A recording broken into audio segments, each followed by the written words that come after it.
Mainit-init na chismis. Aminadong nalungkot ang isang chismosa o marites nang mabalitaan mula sa isang insider source niya sa isang series na tila hindi na umano ganoon ka-sweet ang sikat na love team sa isa't isa.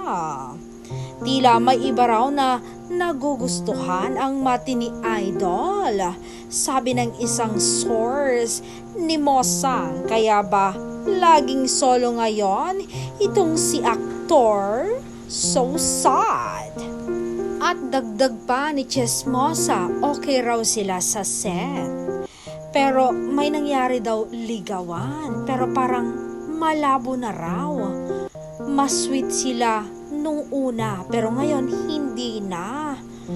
Dito raw parang hindi na ganun ka-sweet. Ala, yan ang chika daw ng mga production staff.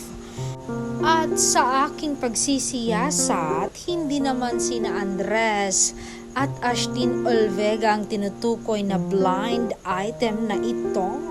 Kaya don't worry, keepers.